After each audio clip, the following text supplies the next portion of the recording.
There's a little bit of good news and a little bit of bad in the government's mid-year economic forecast. The deficit for this year has shrunk with an improved bottom line. It brings the headline figure down by $600 million to $36.5 billion. But it won't continue that way. Bigger deficits will make a comeback until 2020, when the government projects a return to surplus. Tonight, the ABC's political and financial experts look at what impact the budget will have on wages and the prospects for the economy. Let's go first to National Affairs correspondent Greg Jennett, who's in Canberra. Well, as it was in the beginning, so it is at the end of 2016. The federal finances are stuck deep in the red, on track for 12 continuous years of deficits. Now, Scott Morrison's likely to preside over a third of them, but he has managed one consolation. The current financial year is likely to look less worse in 6 months' time than it did only 7 months ago. Well, Matthias, another MYEFO. It's good to be able to bring it down today, but we continue the trajectory. The trajectory is towards a surplus. Well, good. But the wait seems forever. Merry Christmas. To you too. Merry Christmas. Especially for treasurers willing the day to come. Not long now. A few more sleeps. At least 1,500 sleeps lie between now and budget year 2021, with its promise of that slender surplus. The government's plan to restore the budget to balance remains on track. It's been 7 months and an election campaign since the Treasurer's last set of budget numbers. His economic plan is to end this financial year in modestly better shape, at $36.5 billion in deficit.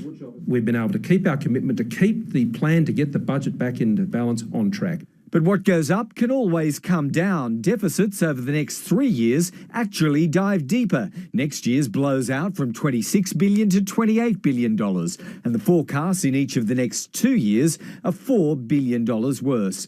More than $30 billion in revenues vanished over the last 7 months. Growth's weaker, and net government debt will peak at just under $360 billion in 2 years' time. We have continued to get expenditure under control and, in fact, reduced it. The cuts keep coming. The Green Army's scrapped, along with the $329 million wage subsidy scheme. $2 billion worth of unspent infrastructure monies being redirected, and another $2 billion will be found by recovering welfare debts or removing wrongful payments. Even failure now has its financial rewards. The government's banking the $154 million it would have spent but can't on its same-sex marriage plebiscite. As for further savings, Scott Morrison's still counting on $13 billion worth, so-called zombie measures surviving through 3 years of suffocation by the Senate. Well, we're not going to support measures that we've opposed consistently since 2014, no. So the government points with pride to having passed 2/3 of its savings agenda since the election. But that was done with either Labor's support or the Greens, or through more complex deals with the Senate crossbench. Passing the remaining 1/3, plus any extras it may need, is the tougher task of the next 2.5 years. Greg Jennett there in Canberra. Behind the numbers and away from the politics, workers and businesses face big hurdles, making the government's revenue-raising task more difficult. A bounce in commodity prices is driving hopes of an economic recovery.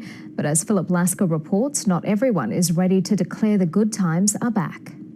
Chilean-born educator Patricia Rosas believes she's performing a vital role for her adopted country. It's for the future of Australia, you know. If we can work with these children now and make them ready to go to school, that's a big step. Despite her 25 years' experience, pay increases have been small since the GFC. Dollar by dollar by dollar by dollar, year by year by year by year. Yeah. And hopes of a better outcome in the future have disappeared. It's a circle. Yeah, it's a circle. You just can't, break it. The government is predicting otherwise. Wages growth, fundamental to the economy's fortunes and Canberra's tax take, is forecast to recover strongly from around 2 to 3.5% over 4 years. Wages assumption of a return to 3.5% growth to me seems highly optimistic and puts a big question mark on the forecast return to surplus. Stanmore Coal Chairman Neville Snedden will do his bit to boost the government's coffers after this year's unexpected surge in coal prices. If you stay in this industry long enough, you see everything at least twice. But much of the extra cash will be used to reduce debt, not invest or create jobs. People will be reluctant to do much, having been burned for the previous 3 or 4 years. This pile of coal is worth about $13 million. That's $6 million more than it was worth about a year ago. The state government gets its fair share relatively quickly through royalties. For the federal government, it's more complicated. Many mining companies are still claiming huge tax deductions on their boom time investing, reducing Canberra's tax take.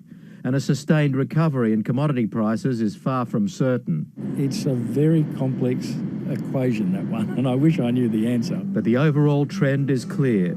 The economy really has been held together by New South Wales and Victoria. They're really the growth engines nowadays, and the former growth engines in Queensland and Western Australia really are laggards. The tables have turned in the new two-speed economy.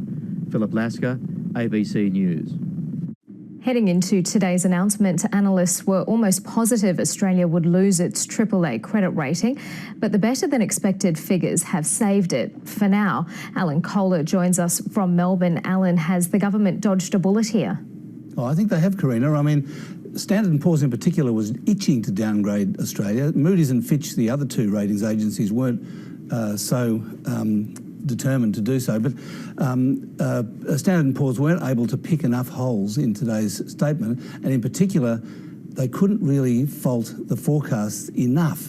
And the forecast that matters is wages growth, and that's because the government's strategy for getting back to surplus is mainly based on bracket creep, that is increases in taxation based on people increasing their wages and going into higher tax brackets.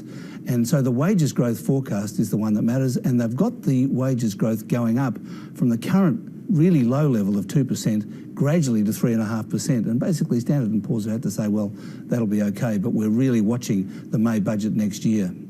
So how then did the markets respond?